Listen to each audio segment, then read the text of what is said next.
No sé si el verano va a renacer.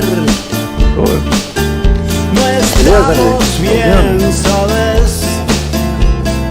Algo me dice que el día está triste, ¿lo ves? No estamos bien, ¿sabes? Es que el tiempo pasará y las flores crecerán.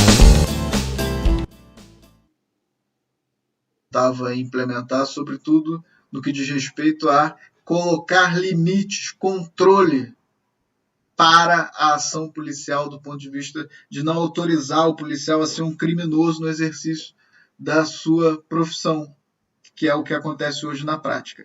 Bom, dito isso, eu quero saudar a Mônica Cunha, começar a nossa conversa com ela.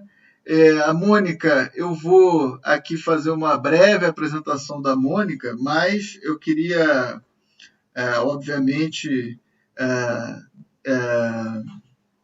dizer que a Mônica, enfim, se apresente, claro, para o público, para quem não a conhece, não é?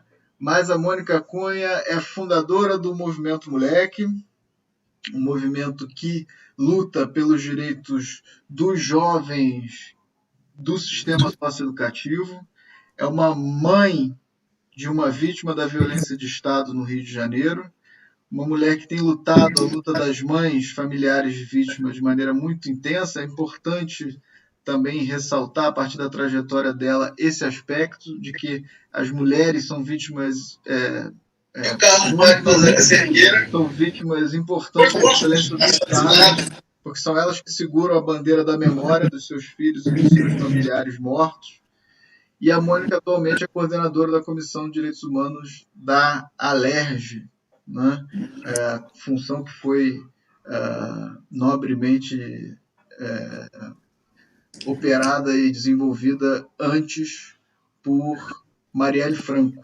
Então, Mônica, é uma honra recebê-la aqui no Tempo Nublado. Eu agradeço novamente muitíssimo ao seu tempo. E, Mônica, a gente quer entrar hoje na conversa sobre a Covid, sobre a pandemia no sistema socioeducativo, que é a sua agenda central, mas eu queria começar pedindo para você se apresentar, para quem está nos assistindo, e também já colocando para você aí o cenário que a gente está, né, Mônica? Operação em cima de operação, jovens e adolescentes sendo assassinados pelo Estado. Queria ouvir você sobre isso. Muito bem-vinda ao Tempo Nublado. A casa é sua, uma honra ter a sua participação aqui. Boa tarde a todos e todas. A honra é minha, André, por você me convidar, por estar aqui junto com vocês no programa do Tempo Nublado, né? Eu acho que o nome, né, tristemente, até tem a ver com toda a situação, né? Se a gente for linear por baixo do que a gente está vivendo, de fato está um tempo nublado.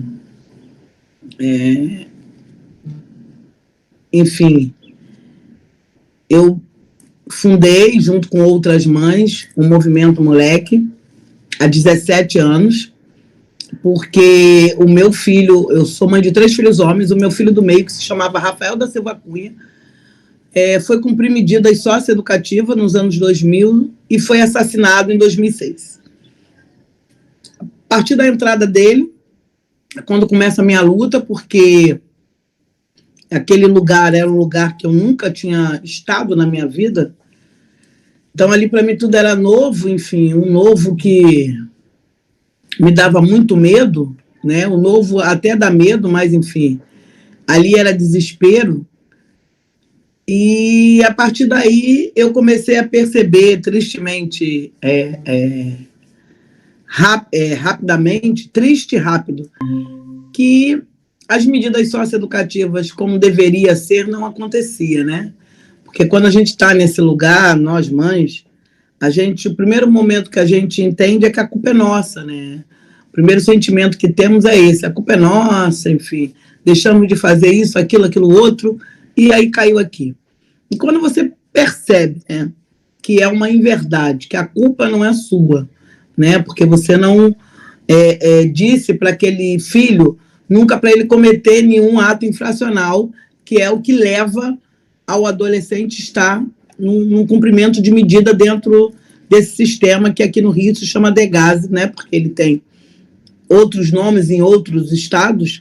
Aqui no Rio é DEGASE, que é Departamento Geral de Ações Socioeducativas, né? Enfim, que os adolescentes a partir de 12 anos, 17 e 11 meses vão cumprir medidas devido a atos infracionais que eles cometem. E aí, quando você descobre que esse lugar ele mais criminaliza, ele mais te fragiliza do que outra coisa, né? Aí você, quer dizer, aí eu, em primeiro lugar, assim, eu fui buscar além mais, né? Porque, enfim, como é que eles não estão fazendo o que eles achavam que eu fiz de errado, enfim, tipo como se fosse um objeto que você vá consertar, né? Que a gente, né? A mãe tem até essa linguagem. Não, meu filho, ele tem que se consertar, porque, cara, eu não fiz isso, não parei para isso. E não é um conserto, né? Porque não é um objeto, né? O que leva o adolescente, hoje eu digo a vocês, né, assim, com propriedade, né, não tem uma causa única, não tem um motivo único, né, no sentido de situações para você apontar, né, porque se a gente for falar, né, sair desse lugar, né, da desigualdade, né, enfim, que acaba sendo tudo só uma falácia, desigualdade, Constituição 88, que é uma que coloca a igualdade para todos, né? Enfim, essas coisas não existem, né? Para um geralzão, para todo mundo que vive dentro desse país, dentro desse estado. Todas as pessoas que vivem nesse lugar não têm a mesma situação, e quando estão em alguma situação de perigo, alguma situação de dificuldade, elas não passam pela mesma forma, no sentido, né, agora da pandemia, é isso. O vírus pode ser, todo mundo pode ser infectado com o vírus, né, porque ele não fica dizendo que não vou pegar um porque é preto, porque é branco. Agora, a partir do momento que você está infectado por ele, a forma de você conseguir se livrar, como é que fala? Enfim, ser cuidado, aí é que muda. Aí é que muda. Aí é que tem o diferencial, aí é que tem o recorte racial, aí é que estamos vivendo na necropolítica. Porque o ser infectado é para todos. Mas se você vai morrer ou não do vírus, aí é que muda de figura. Então, eu trouxe essa situação de hoje para vocês entenderem o ontem nessa situação das medidas socioeducativas, porque é por aí, não é diferente, não. É de fato isso. A necropolítica, o racismo são, de fato, quer dizer, o racismo, porque a necropolítica vem a partir do racismo, elas são o que separa, né? A necropolítica separa, e o racismo é o objetivo maior do não cumprimento dos meninos, desses adolescentes, no seu cumprimento de medidas socioeducativas no sistema. O motivo maior é o racismo. Porque outros adolescentes, sendo eles, porque o ato infracional, qualquer um adolescente pode cometer. Seja ele branco, morador aqui no Rio, né, da Zona Sul, enfim, qualquer um, porque, enfim, não estou dizendo que a gente tem que normalizar e que a gente tem que achar bonito. Eu não estou falando isso. Porque nenhuma mãe, nem preta, nem branca, nem nada, nem indígena, pare filho para cometer atos infracionais. Nenhuma. Agora, quando um filho de uma mulher branca, de uma mulher moradora da Ataúfo de Paiva, lembram, comete um ato infracional, ele não chega de maneira nenhuma a ir para o sistema DEGASE, porque já é resolvido entre a DPCA, que é a Delegacia de Proteção à Criança e Adolescente, e o judiciário que cuida, né, que não é um judiciário, não é o fórum, não é um judiciário que comporta todas as audiências de adolescente e de adulto, não é assim. Para os adolescentes tem o judiciário próprio da infância que, enfim, cuida, né? E aí as coisas já são resolvidas assim. Então, assim, ele não vá, por quê? Porque tem um conhecido tal, é filho de fulano de tal, enfim. E daí sai. Agora, por quê? Independente do ato infracional. Agora, o negro, ele só tem... As medidas socioeducativas não tem só internação. Tem internação, tem a de internação, tem a de semi-liberdade, tem a de... que são restritas pelo município, que é de meio aberto. Mas, para eles... O ato infracional que eles cometem, a medida socioeducativa que é dada é de internação na hora. É isso, é a volta da fazenda na escravidão. Bota no tronco e bota na senzala. É isso.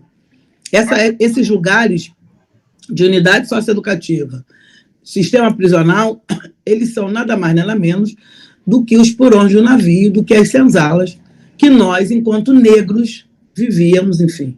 Eu não vivi, mas é óbvio, eu venho desse povo, eu venho desse lugar, eu venho dessa história, eu venho dessa ancestralidade, então é assim que a gente tem que se colocar.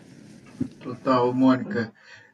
Também é muito impressionante como é que isso que é chamado de sistema socioeducativo está em continuidade total com o sistema prisional, na verdade, né? Mas eu li um artigo muito bonito que você publicou no Globo, antes da gente entrar na coisa do sistema socioeducativo propriamente, que você fala sobre a necessidade de desconstruir a categoria mãe de bandido, né? A gente estava falando aqui antes sobre essa questão que a morte dos jovens, o racismo estrutural no Brasil, a necropolítica, etc., colocam que existe a morte física e existe a morte da memória, né? Que já ali na situação, na cena, onde o menino é baleado, onde o menino é detido, é apreendido, ele já é taxado como bandido e esse estigma da criminalização já é colocado direto. E você coloca no artigo essa coisa de que é uma coisa muito sutil, que é assim, a gente não ouve a expressão pai de bandido, né? Então, eu queria que você falasse um pouco sobre isso, sobre essa experiência sua de como mãe de um menino que teve no sistema socioeducativo, etc. Como é que é essa luta para desmontar esse racismo, esse preconceito estrutural que já vem na maneira de descrever a vítima, a familiar da vítima e a própria vítima? Assim, André, essa desconstrução, eu vou te falar uma coisa assim, né? Ainda não tinha, eu acho que falado dessa forma que eu vou colocar aqui para você sobre essa minha entrevista para o Globo, né? Que saiu na coluna do Celinas, né? O quanto foi importante, eu não vou te negar, foi muito importante para mim e para diversas mães ter conseguido essa entrevista. Ter visto no Globo a minha foto e o título Desconstrução de Bandido. Por quê? Porque isso era uma fala entalada, o André, há 20 anos. Entendeu? Porque a gente escuta isso não só pelo sistema de justiça, tá bom? E aí eu estou falando um sistema como um todo, desde o momento que o policial pega o meu filho ou o filho de outra cometendo ato infracional, entendeu? Desde esse momento, até o momento que ele vai para as unidades, enfim, e mesmo que ele fica nessa, muitas das vezes, sai e volta da unidade, a família também, entendeu? Porque é isso, né? É uma colocação que foi dada desde sempre. Eu não estou aqui xingando as famílias, porque eu vou estar xingando a minha. Meu pai falava isso, entendeu? Então, assim, é muito complicado, André, essa situação. É muito difícil. Então, quando eu fui entendendo, porque é isso, não é que eu me achava mãe de bandido, porque eu nunca achei que meu filho era bandido, mas eu tinha que ter argumentos, entendeu? Para desconstruir isso, para fazer com que as pessoas percebessem, escutassem, vissem, lessem que isso não acontece. Então, quando eu consegui colocar isso numa escrita, que é o que eu tenho feito em alguns momentos, porque a gente tem trabalhado muito, aí eu digo para você também, né? Mas se a gente tivesse, quando a gente estava saindo de casa para trabalhar, não trabalhava tanto como está trabalhando dentro de casa, né? E a gente, mulher, trabalhando dentro de casa, trabalhando na cozinha, enfim, tá uma loucura total.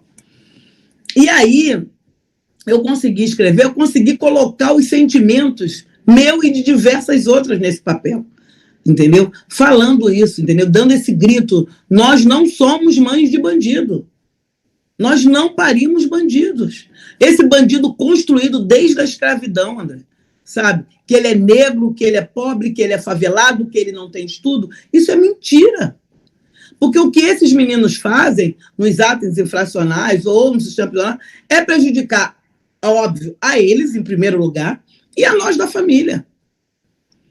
Eles não conseguem cometer crimes, eu não estou, mais uma vez, voltando a falar, eu não estou passando a mão e dizendo que a criminalidade é correta, de maneira nenhuma. Mas eles não cometem crime no sentido que vai lesar uma humanidade, como a gente sabe outros.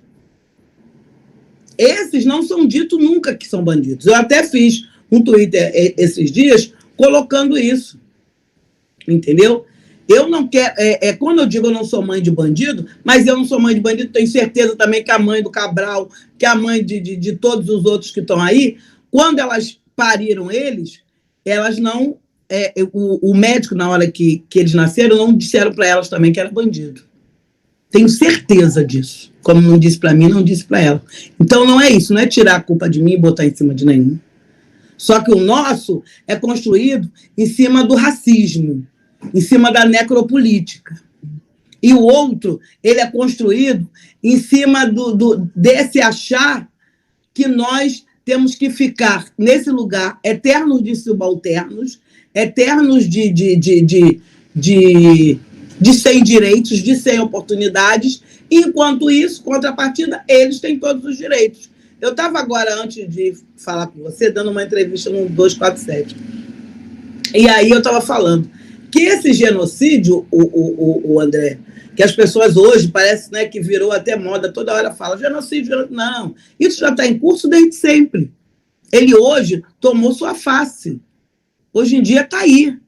Ele foi caminhando, porque o genocídio é só com a ponta do fuzil ou a ponta do revólver. Não, esse já é o fim. Esse já é o ápice. O genocídio ele se faz na falta de tudo, de educação, de saúde, de tudo que essa população nunca teve. Também na pandemia, cadê a água? Entendeu? Então é isso, cadê o sabão, cadê a comida? A briga, olha que briga absurda, porque um quer pagar R$200, o outro quer pagar 600, por favor. Então, nunca houve um governo, teve governos que fez, eu estou falando, prioritário, governo que pegasse e falasse, não, a maior população do país, de fato, é prioritária nesse país. Isso ninguém nunca falou. Ninguém nunca falou. Sabe? Olha que eu não estou numa vida política desde o dia que eu nasci. Vou fazer 55 anos, mas esse entendimento, essa minha pegada de vida pública e hoje está filiado ao partido do PSOL, que estou, isso tem pouco tempo, né? Mas é isso, é a gente só prestar atenção em tudo que se dá. Entendeu? Enfim, esse absurdo. Desculpa se eu me alonguei aí, enfim. Não, aqui você pode se alongar à vontade.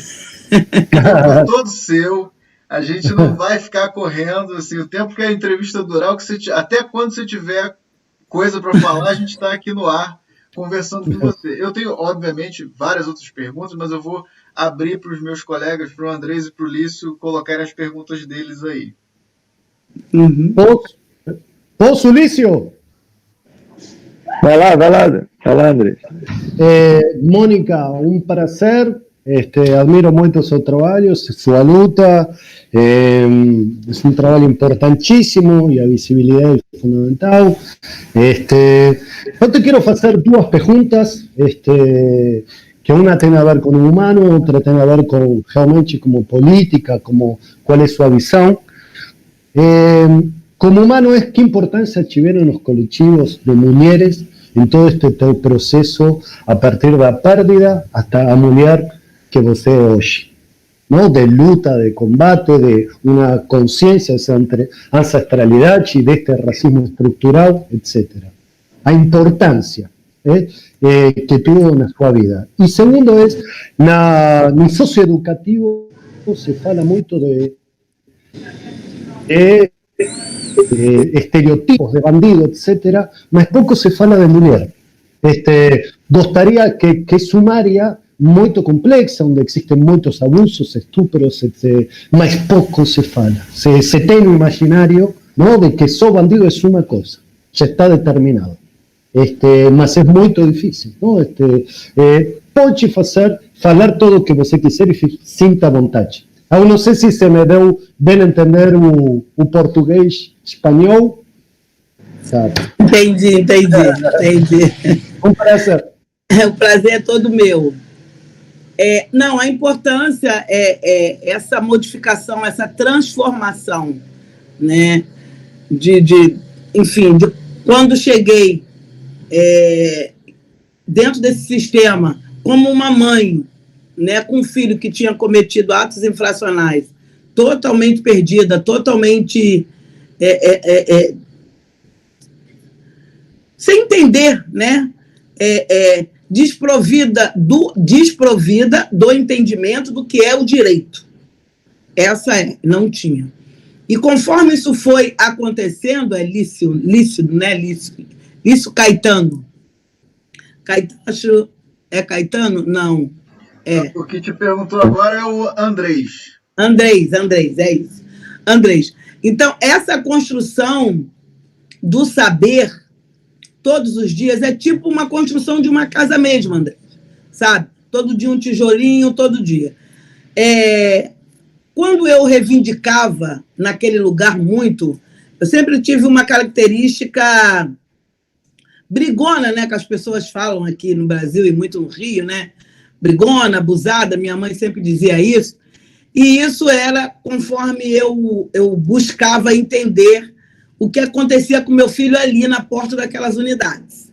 Tá? Essa era a verdade, que era também uma forma que eu meio que fazia quando levava para a escola, quando a escola, enfim, não achava que a escola estava ensinando direito, entendeu? Para você ver, né, o que é ser desprovida de direito.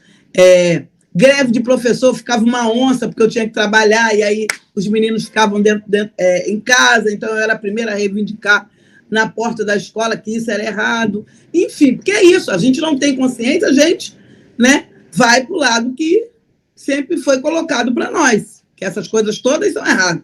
Greve de professor é porque não quer trabalhar, é vagabundo. Essa era as coisas que colocavam.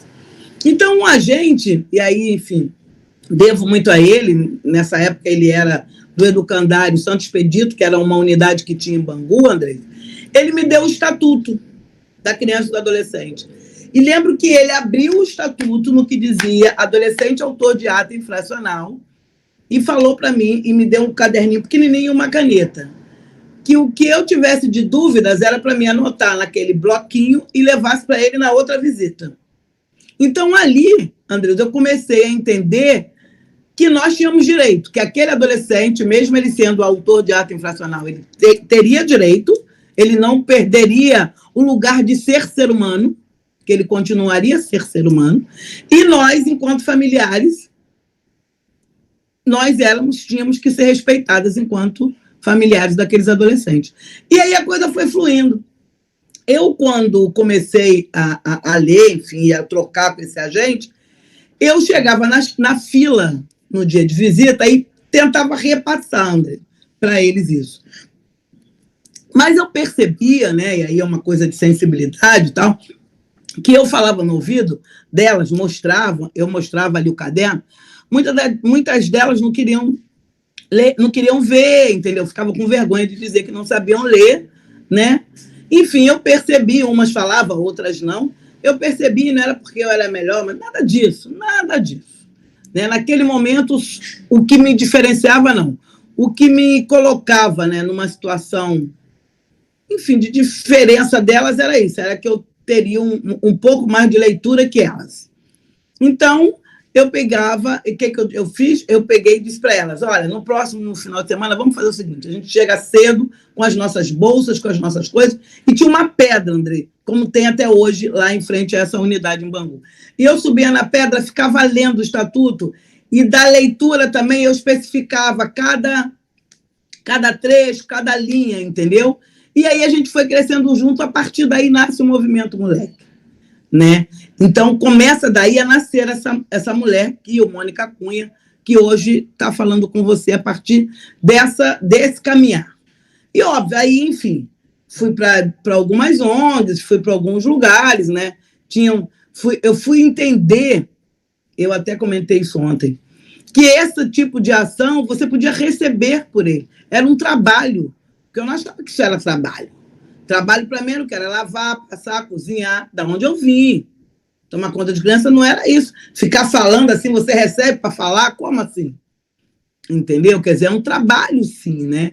Então, essa forma que eu fui aprendendo, Andrés, eu fui passando para as outras, né? E aí, teve umas que vieram comigo, mas é isso. Aí também a gente tem a coisa real do ser humano. Cada um é um, cada um sabe do seu tempo, cada um sabe, enfim, da sua disponibilidade. E você não dá para ficar batendo nos outros. Então, algumas vieram comigo, a gente caminhou junto, teve outras que, no meio do caminho, resolveram não caminhar mais.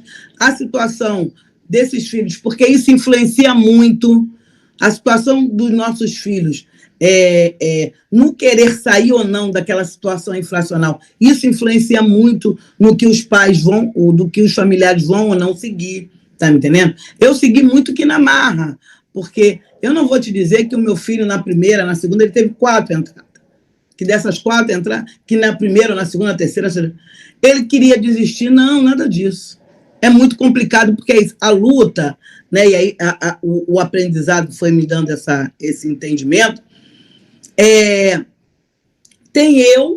Estava eu, que não sabia nada, como eu iniciei a fala com você, e estava aprendendo com a idade que tinha, que hoje eu estou com 55, mas antes eu tinha quase 40. Já estava com uma idade, enfim, não velha, óbvio, como eu sei que eu não estou agora, mas não tinha 15 e nem 20, que o aprendizado você pega mais rápido, né? Você adquire mais rápido.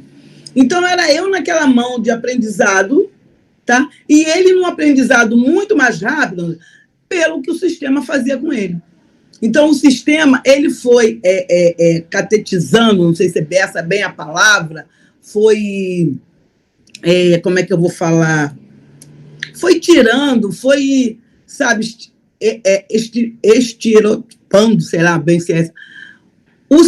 O Rafael do Rafael. Não sei se você consegue me entender. Tá me entendendo? E aí, o Rafael que eles iam apresentando para mim, cada vez mais ia ficando longe do Rafael que eu pari. E essa dicotomia, essa situação difícil, que faz você, muitas das vezes, né, digo, você na forma de falar, quer dizer, eu chamo, largar no meio do caminho, entendeu? É dizer, não tem jeito, já estou falando, estou pedindo ele, mas não é ele não ter jeito. Não é que ele é uma pessoa ruim, não é que eu estou falando para o meu filho largar e ele não vai. É que não tem oportunidade. Não tem oportunidade, André, antes dele entrar para esse sistema, que já é difícil, porque é isso que eu já falei antes, a educação, tal. Quando eles entram, que eles ficam um tempo fora da escola, né? E aí eles vêm com a marca do boi, eles vêm com aquele emblema, você tem passagem. E aí a coisa é muito mais difícil, porque você vai voltar para a escola, vai falar na escola, a diretora lá vai... Você está fora da escola um ano por quê? Porque eu estava preso. Então, aqui eu não te quero. Você, que curso você tem que fazer? Porque você está um tempão fora da escola, está um tempo ali longe do saber, né? do que necessita para você estar aí disputando com outros um concurso, seja um concurso de um cargo maior, de um curso, enfim. E aí, você sempre fica para trás. Sempre fica para trás. Muitas das vezes é uma roupa que tu não tem legal, é um sapato que tu não tem legal, é um telefone que tu não tem, essa coisa agora aí é isso que eu digo também, né? Sempre fazendo ontem ou depois. A pandemia, ela meio que levantou essa poeira, ela botou essa poeira toda. Ah, tá, todo mundo tem internet, todo mundo tem acesso. Agora, qualidade, não.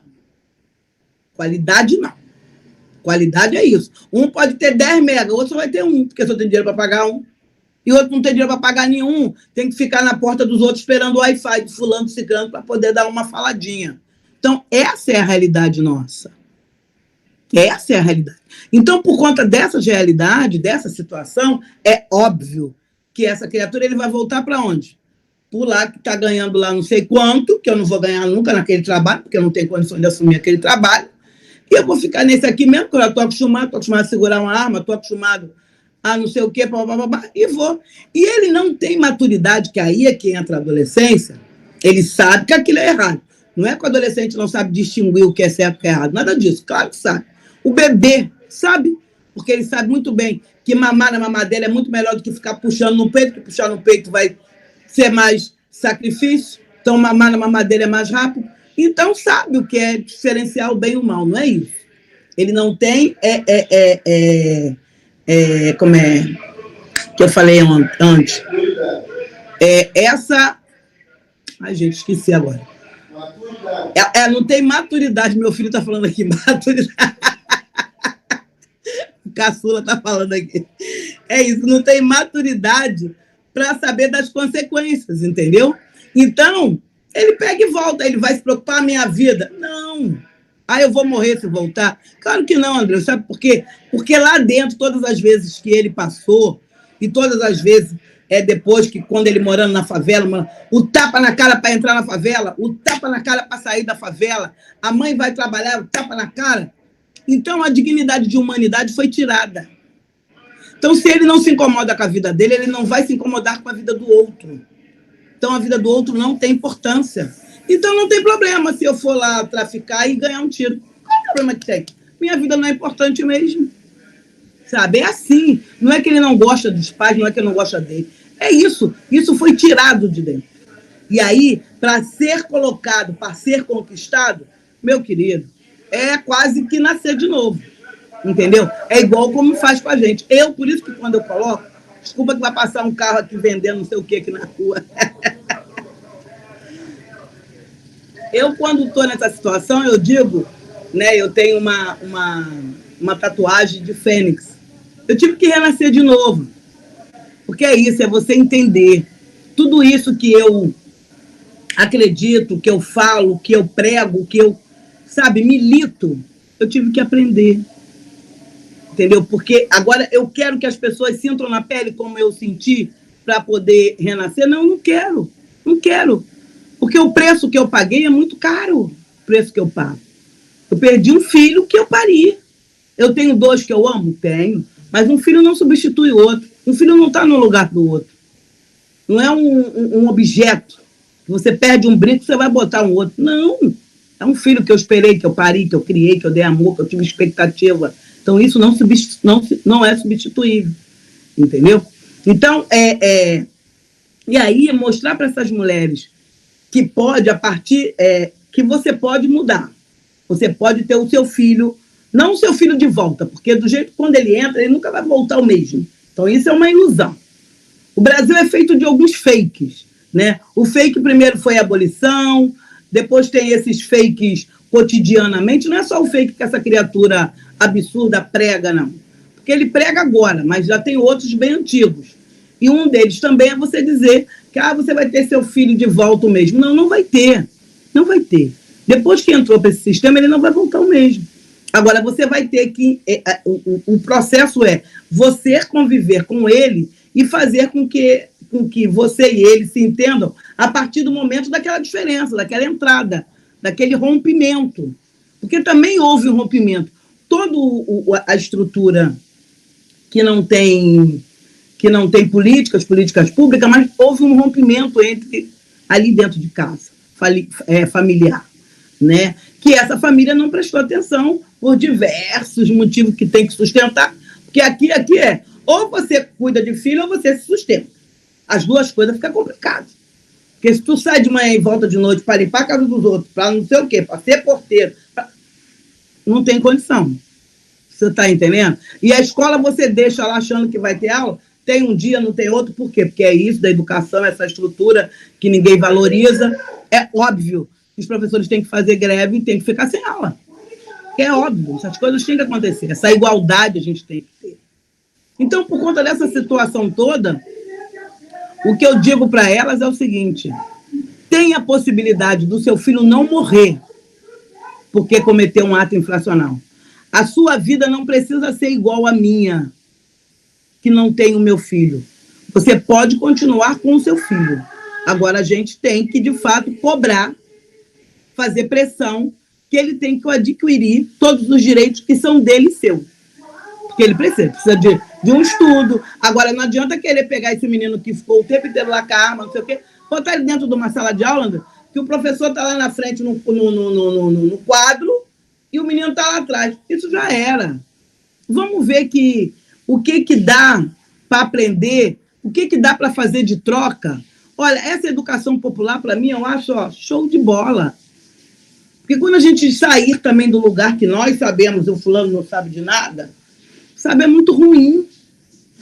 Claro que tem, obviamente, os lugares que as pessoas se formam. É um professor de matemática, história, é óbvio.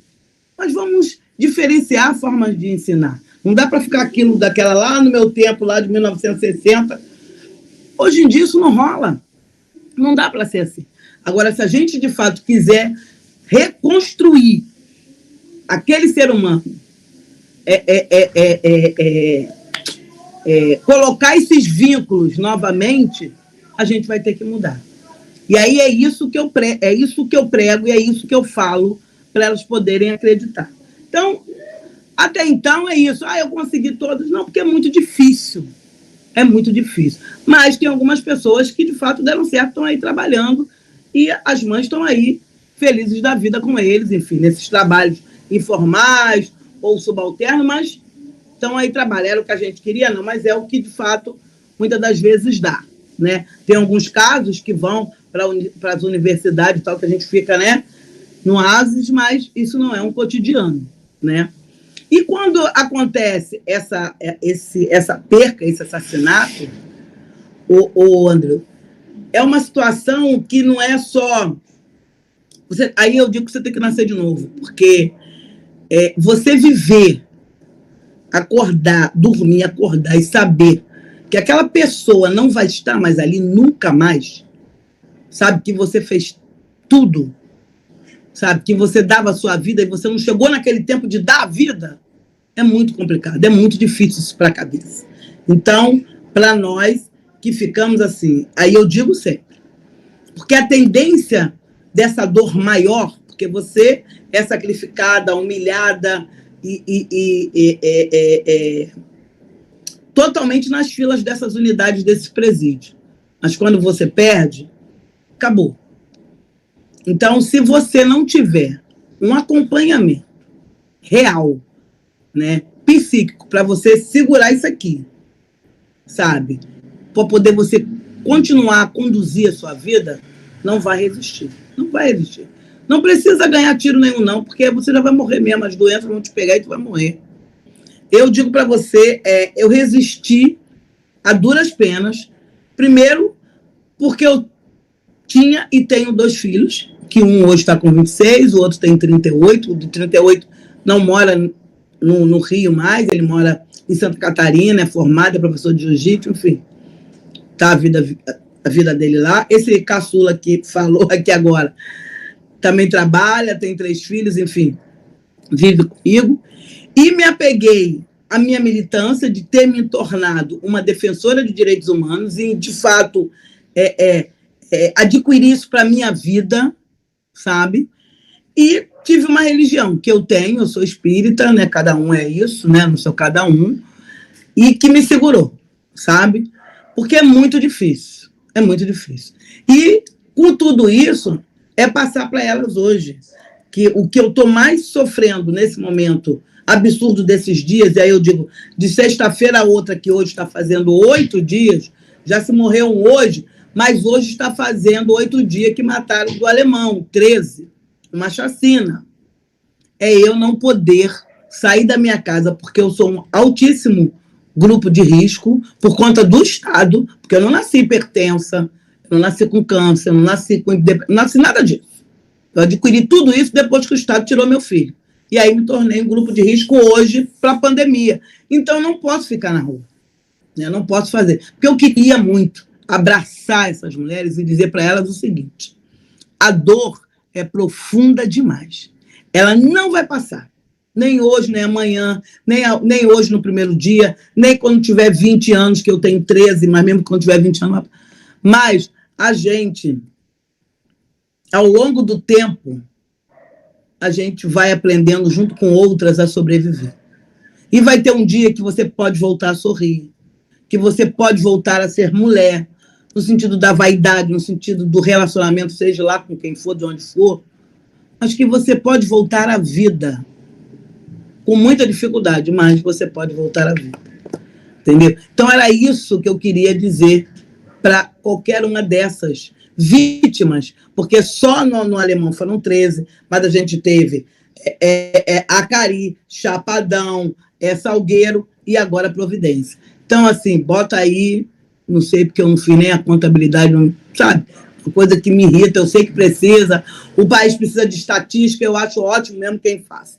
Eu não estou aqui para falar da estatística, estou para falar do sentimento, sabe? Nesse mês de maio, que é o mês das noivas, é o mês das mulheres, mês que nós fazemos, nós, Movimento de Mães Nacionais, que a gente formamos um grupo nacionalmente de familiares, e temos aqui no estado do Rio de Janeiro e no estado de São Paulo uma lei, Semana Vítimas de Violência, aonde o Estado, né, a gente virou lei por quê? Porque é para a gente mostrar e provar para toda essa população o quanto esse Estado mata, o quanto esse Estado acaba com a sua população negra, com os jovens negros. Aí ele me produz, mas essa quantidade de familiares para ano que vem tá junto também, entendeu? Nessa mesma lembrança, nessa mesma saudade, nessa mesma dor. Quer dizer, é muito difícil você acordar e continuar a viver a partir disso. Mas é isso, tem a luta, né? É de fato fazer do luta a luta. Eu não sei se respondi tudo que você me perguntou. Perfeito, Mônica. Mônica, muito bom. Muito bom. Muito bom. Tem perguntas? Fico até sem perguntas, assim, porque realmente é uma história muito bonita, viu, Mônica? E você está de parabéns, né, pelo trabalho, pelo desafio todo, né, que você teve, né, na sua vida e tem até hoje, né, e esse compromisso com as outras mães, né, e as outras mulheres, né, que vivem nessa situação, e os outros filhos também, né, que estão na luta pela sobrevivência dentro desse sistema que diz para eles que eles não merecem, né, viver, né, quer dizer, que é uma calamidade mesmo, né, uma catástrofe social que a gente está inserido, e dentro dessa catástrofe a gente tem uma outra, que é essa questão da pandemia, que vai afetar ainda mais fortemente esses mesmos segmentos que não podem nem mesmo receber, né, como estava tendo lá na Cidade de Deus, distribuição das cestas básicas de comida, né, justamente para que eles estão fazendo o que o Estado não faz, e o Estado vai lá para interromper. Então, assim, é uma situação muito violenta mesmo, né, e eu fico imaginando,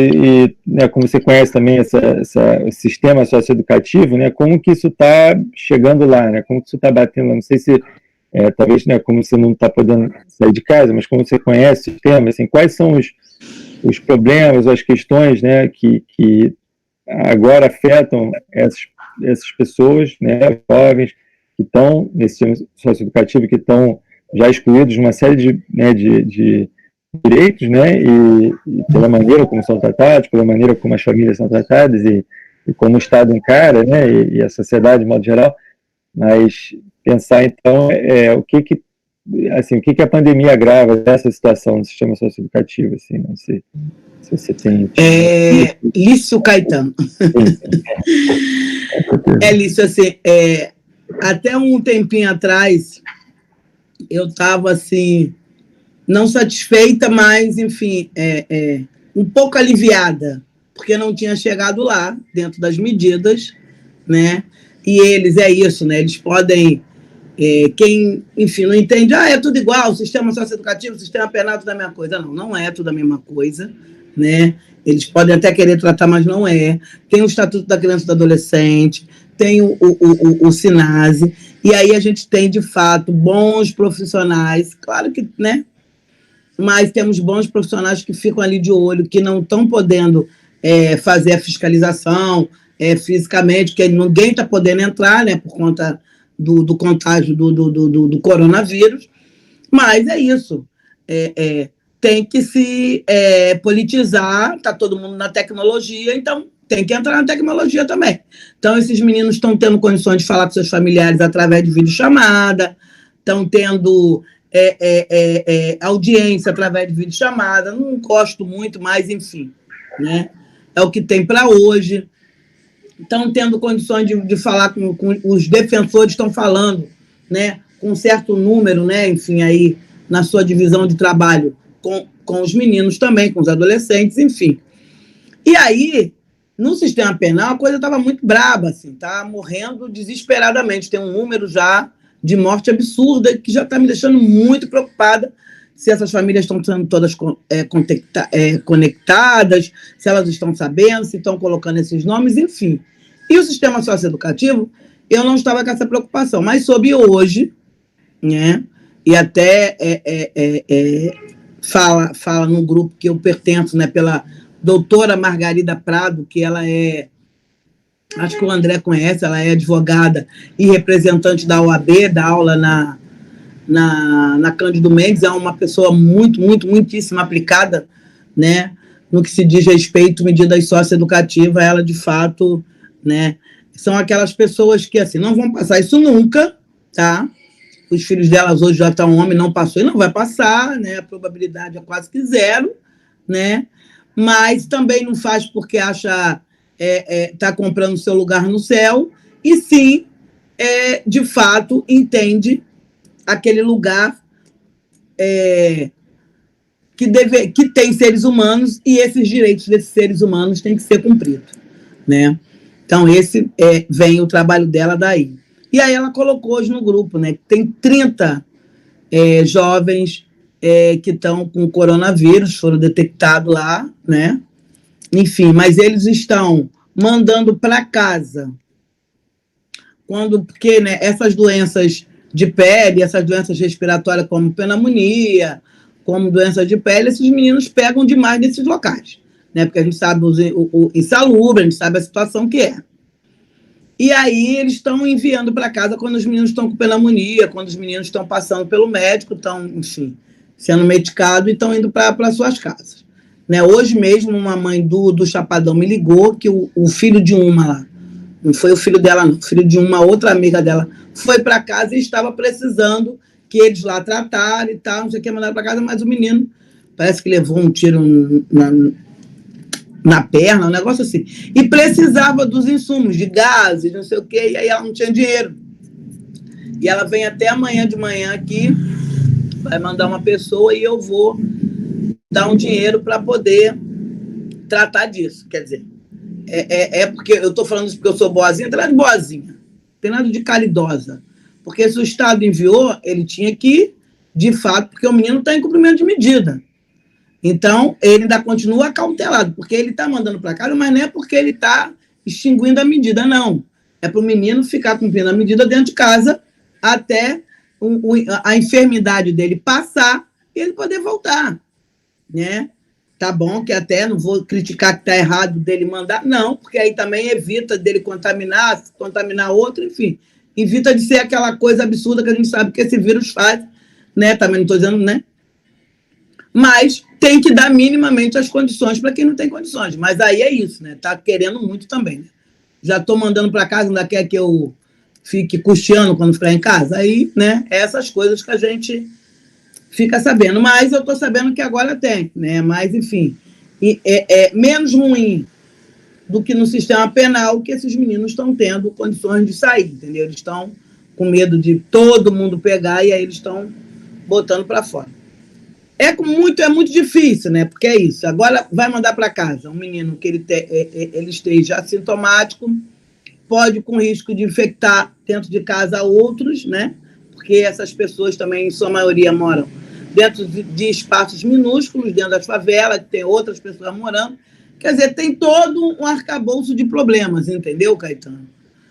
Mas assim, cara, eu também, se eu falar para essa mãe, olha, tá errado, deixa ele lá, ela vai querer me matar, porque eu também ia querer que, se o meu estivesse lá agora, que ele viesse. Tem isso, entendeu? Tem essa coisa de que eu sou mãe e eu entendo bem. A gente quer tratar do nosso filho que está doente em casa, a gente quer tratar, porque sabe como é que vai ser lá. Mas, enfim, essa é a situação, né, nesse momento de Covid dentro das unidades de medidas socioeducativas. Está menos ruim que está no sistema penal. Não é que está boa, porque boa não está de maneira nenhuma, mas menos ruim por conta de algumas ações, porque a gente tem uma defensoria, Caetano, aqui no Rio, muito aplicada, defensoria pública, né? E também o que diz respeito do núcleo do CDDICA, né, que cuida desse viés, né, que criança e adolescente autoridade nacional, eles são muito bons. Hoje a gente tem à frente o Azambuja, o defensor Azambuja, que ele, enfim, é muito bom, junto com outros defensores, Maria Carme, Eufrase, enfim, inúmeros maravilhas. Tem hoje, né, o defensor-geral, Rodrigo Pacheco, enfim, que tem todo um trabalho de fato de ser humano. Então, a gente conta com isso.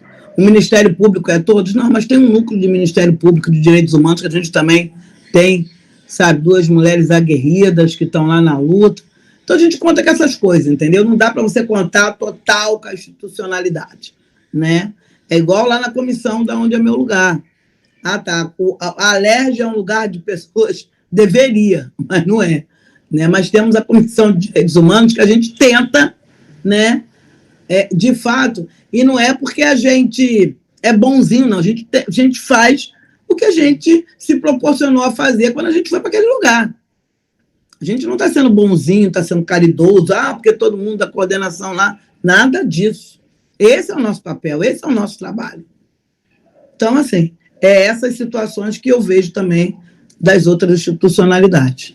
Espero ter respondido. Perfeito. Obrigado. Muito bom esse panorama. E é muito também dar um pouco de esperança também, saber que essas institucionalidades que existem, que fazem um trabalho bastante importante, mas é um trabalho que nem sempre é tão visível, também é fruto de muita luta, né, da sociedade civil. Etc. Claro, é verdade.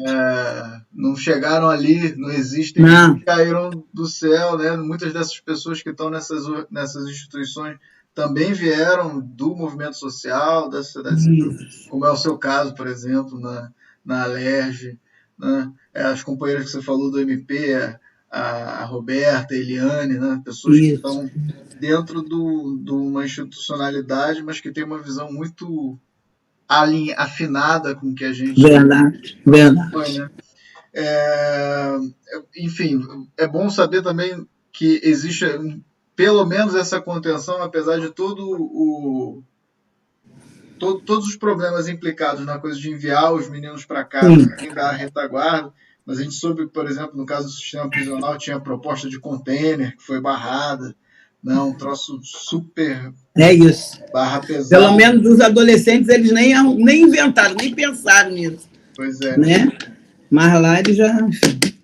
Tem aqui, eu vou ler algumas coisas que o pessoal mandou no chat, tá, Mônica, para você comentar, responder, etc. Então, aqui o Leandro fala: infelizmente, o sistema penal brasileiro está ferrenhamente ligado à história colonialista do Brasil. O sistema misto só existe nos livros de doutrina. Aqui a pena tem um papel punitivo apenas, infelizmente. Sandra Maria diz que concorda com você. Sandra Helena diz: Mônica, força da mulher, parabéns. Madá Pereira fala assim: o sistema o tempo todo trabalha para tirar a autoestima do negro, começando pela retirada de direitos. Leandro te manda os parabéns. Sandra Maria fala que você é um exemplo de vida. Sandra Helena diz: parabéns, Mônica, sem palavras. Madá também, parabéns. Enfim.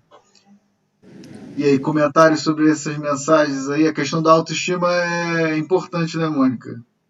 Muito. Principalmente nesse momento, é isso que eu falei assim, né?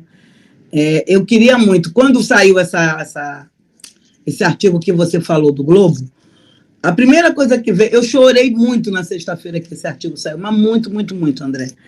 Né, de felicidade mesmo, né? Pode ser uma coisinha pouca para qualquer outra pessoa, mas para a gente foi uma conquista muito grande. Vitória não, porque Vitória está longe, mas conquista sim, de muita luta, sabe? De ver, porque o que é o Globo? É um jornal de elite, né? É um jornal que não é um jornal de acesso para o povo da onde eu venho, que eu represento, né? Claro que eu também não sou hipócrita, não. O meu povo também precisa saber muito, porque essa coisa de a gente achar que só a elite tem que estar por dentro dessas coisas, tem que entender, tem que estar. Mas o meu povo também. A gente tem que tentar, é isso, é conscientizar para, de fato, a gente ter um diferencial. Mas, aí quando essa reportagem saiu, o que as mães enviaram, né, de mensagem no Zap, Mônica, porque aí é isso, eles disponibilizaram, né, o Globo um pouco antes, todo o artigo, né, na íntegra, e aí eu fui enviando para os grupos. E elas foram lendo, ficaram maravilhadas, né? Então, é assim, de fato, você me representa, é isso, assim, a satisfação é saber que eu falei o que elas queriam falar. Eu não inventei nada, eu não coloquei nada da minha cabeça, né? Eu falei exatamente o que nós sentimos e vamos continuar sentindo, né, a partir disso. Então, estar nesse lugar que também hoje meio que favorece ter essas condições, que é estar coordenando uma comissão de direitos humanos. Eu não estou coordenando qualquer coisa. É coordenar uma comissão dentro de uma Assembleia Legislativa, onde ali está todos os deputados, enfim, que historicamente foi que contribuíram para a gente estar nessa situação que a gente está hoje também, né? Então, é muito importante estar nesse meio, estar, né, dentro desse lugar, né? Enfim. E aí é também um lugar que dá mais força. Mas é óbvio, né? Assim, então, voltando, eu queria muito ter feito imprimir diversas folhas e ter ido para todas as unidades, André, entregar todas as mães. Não pude fazer isso, mas assim que acabar a pandemia, eu espero fazer, sabe? Levar para elas guardarem, enfim, porque eu aqui imprimi a minha, eu vou guardar, sabe? Porque isso é muito importante, não é um papel qualquer. É um engasgo que a gente conseguiu botar para fora. Acabar, não acabar, mas de alguma forma sair daquele lugar do silenciamento que fomos colocadas a vida inteira, entendeu? Então, isso é muito importante, porque você está barrando as estratégias, você está barrando, não, você está abrindo quase que a foice às estratégias do racismo. Entendeu? O silenciamento é uma forma do racismo.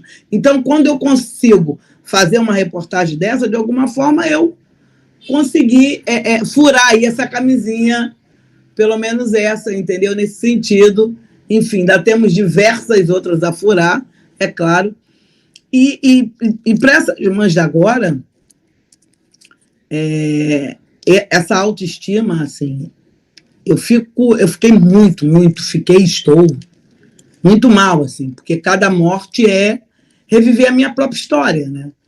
Quando essas mulheres gritam no caixão, como foi o caso da Rafaela, né? O menino de 14 anos, o Rafael não tinha 14 anos, não tinha 20 quando foi assassinado. As histórias são diferentes, mas a dor era a mesma. Quando ela fala para uma familiar dela, traga meu filho de volta, eu quero meu filho, é isso. Porque naquele momento ali do momento terminal ali do caixão, cara, vou dizer a vocês, sem sombra de dúvida, eu não quero que ninguém tenha que ter esse momento. É o pior momento da vida de um ser humano.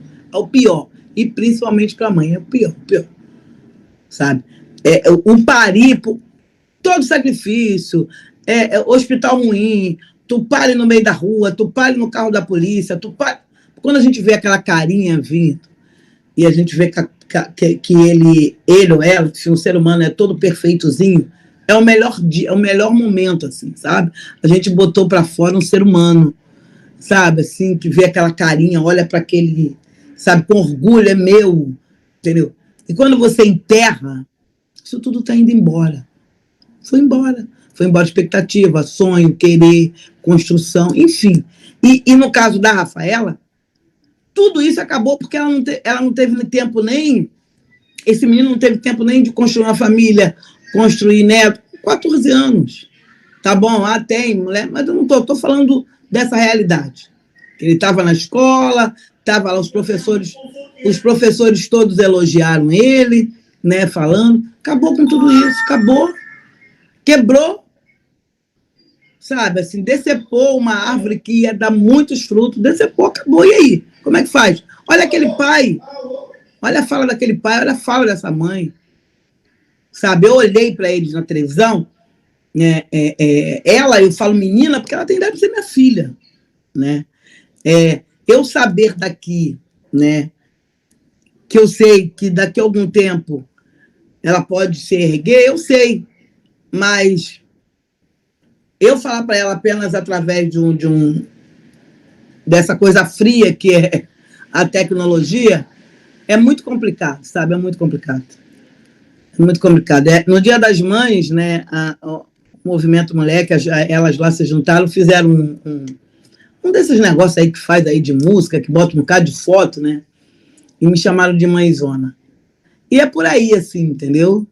Como eu me sinto com essas mulheres, entendeu? Meio assim mesmo, mãezona, assim. Quem me dera, cara, botar a mão e não deixar nenhuma delas sofrer.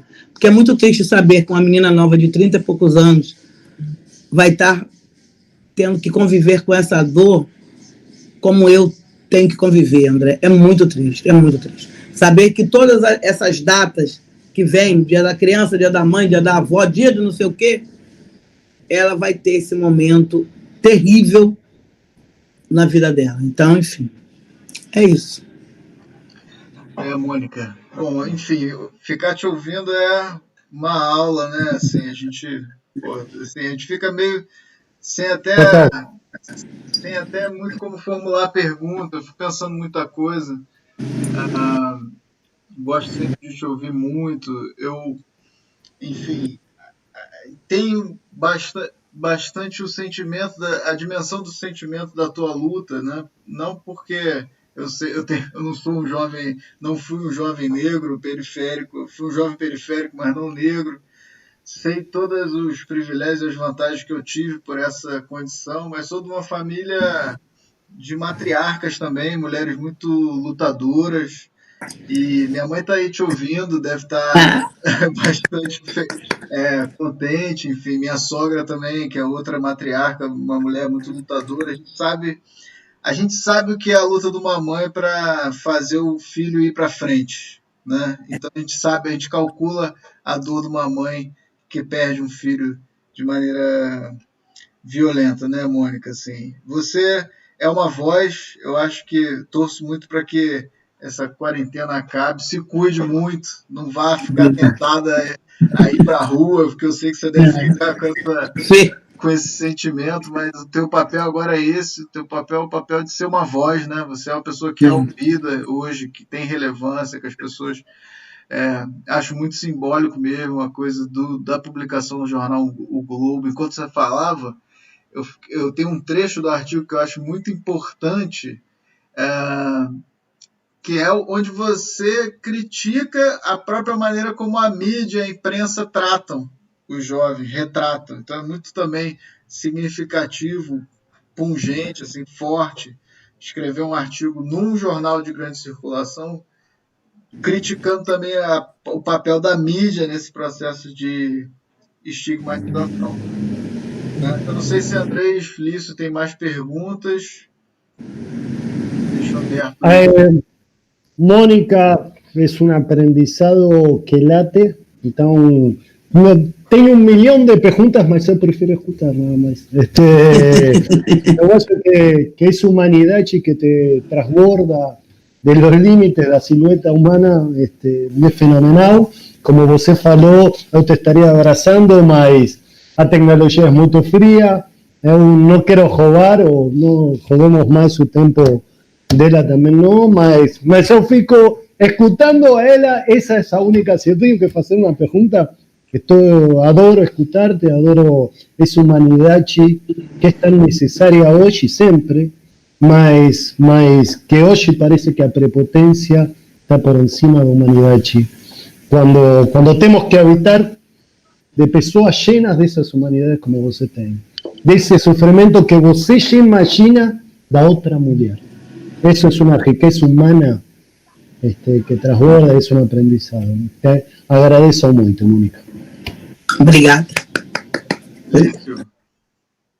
Oi, Mônica, eu também só tenho a agradecer, realmente é inspirador, é muito conhecimento também, né, de mundo, de humanidade, de você está falando, que o Andrés falou, né, com certeza é o que a gente sente, né, ao ouvir, e espero que, né, que seja realmente essa voz que possa falar muito aí e ser muito ouvida, que é muito importante. Só tenho a agradecer e isso, eu acho que é um momento em que, ao mesmo tempo que toda essa a gente tem uma angústia, né, muito forte, né, mas a gente pode estar compartilhando um pouco de humanidade entre a gente, né, estamos, assim, imagino, né, que quem está um pouco mais sensibilizado em relação ao mundo, né, e às pessoas, né, eu acho que pode também acessar uma sensibilidade que vai em direção a muita coisa que estava também pouco vista, né, pouco tratada, assim, né, então, eu acho que a gente pode, né, experimentar esse compartilhamento né, que você traz, né, do compartilhamento da dor, né, mas de uma forma que seja justamente buscando assumir também cada um, né, uma responsabilidade coletiva em relação às várias violências, né, as várias situações desiguais, né, que a sociedade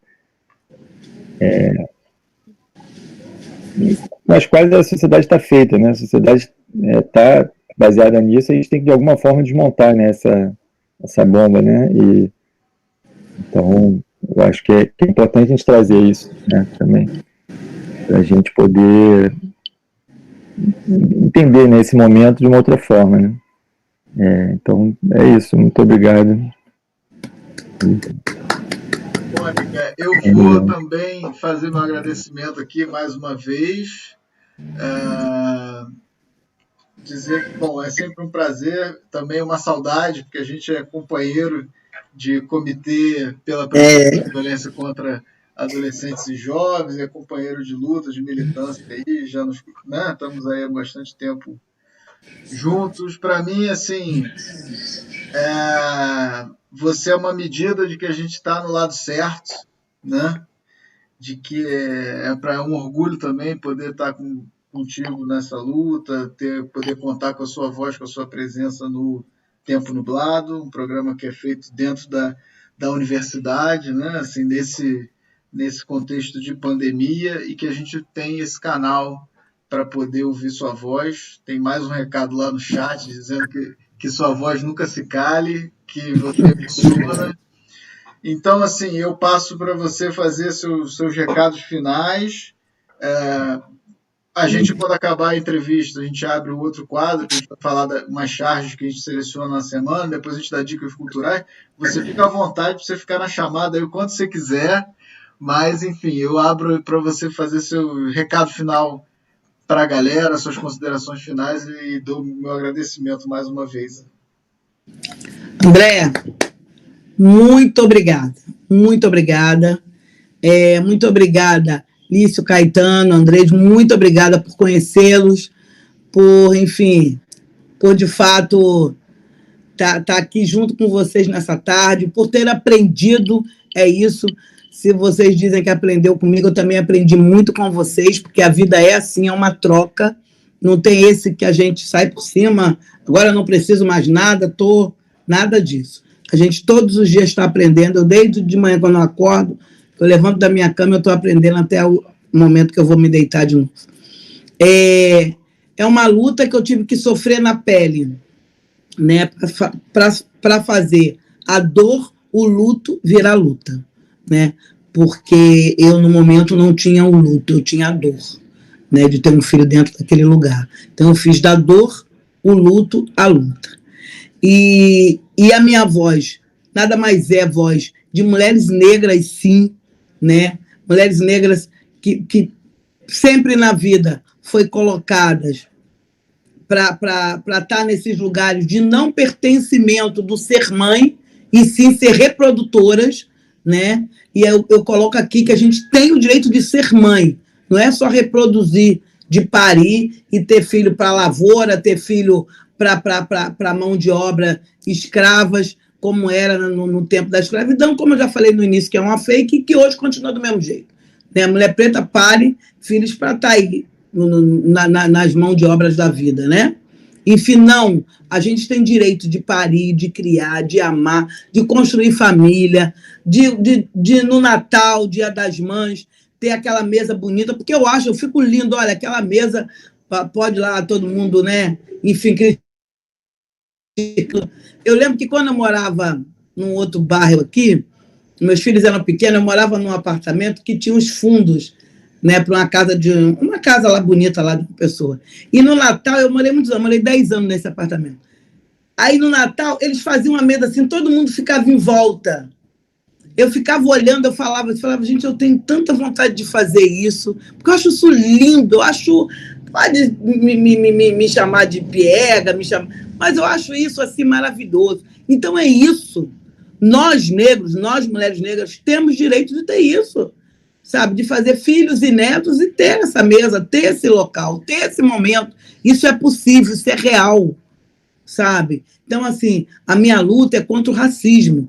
Eu não tenho um inimigo, José Fulano, eu tenho o meu inimigo, é o sistema, que nos trata, que nos faz dessas coisas e conserva todos esses governantes nesse mesmo cunho para a gente continuar nessa vida.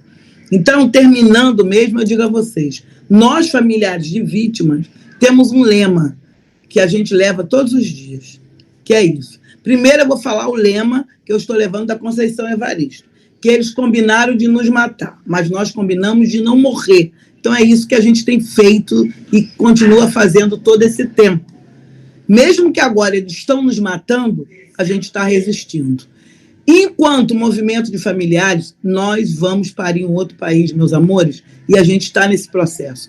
Quando a gente fala em parir, é quando a gente olha para o outro, é quando eu falo aqui para você que a minha vontade é abraçar aquela mulher e falar para ela o que de fato aconteceu, mas como a gente pode fazer daqui para frente. Então, isso é parir em outro país. Parir em outro país é a gente ter direito, é a gente continuar vivendo no lugar que a gente construiu. Gente, muito obrigado, uma boa tarde. Fiquem em casa, quem puder ficar em casa. Quem não puder, por favor, se cuide. E vocês três, um beijo para as mães de vocês, para a família de vocês. E tamo junto, hein? Eu tô tão facinha que se me chamar, eu venho. Valeu, Mônica. Pô, vai ser um prazer. Não fala não que a gente te chama de novo. Aí já era. E me sigam lá, hein, galera. É Mônica Cunha Rio no Instagram. Tem a página do Movimento Moleque lá. Vamos a colocar no link. Isso. Mônica Cunha Rio no Instagram. Tem a página do Movimento Moleque no Facebook. E tem a minha página também no Facebook, Mônica Cunha. Né? Vamos e detalhe...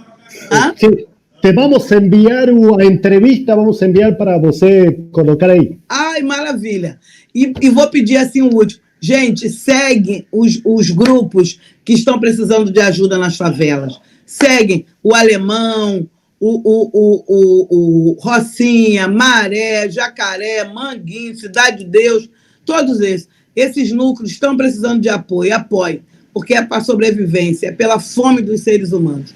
Não vamos deixar as pessoas morrer de fome. Obrigada, hein? Obrigada. Valeu, a gente que agradece, Mônica. A gente vai colocar na descrição do episódio tudo isso que você colocou, todo esse recado aí que você deu, tá? Valeu. Só para... Tinha uma mensagem que foi apagada aqui, mas eu já tinha lido, vou dizendo lá, fala que a Carol fala que você é uma mulher maravilhosa e pergunta qual recado você dá para as pessoas de privilégio que estão no poder. Acho que você já deu esse recado, né? Mas... Exatamente. Essa história de que vamos todos mudar depois da quarentena, isso é outro fake. Nós que já estamos nesse processo, eu acho que André, eu acho que surgiu algo que de fato, temos que nos juntar e entender que a gente só vai conseguir sair junto. Agora, o povo do trilhão, que eu digo que é o povo pequeno, mas o povo que manda, porque é o povo que tem uma quantidade de dinheiro que eu não sei nem se vou ver algum dia na minha vida, esse povo não vai mudar, eles vão continuar sempre no lugar que eles estão.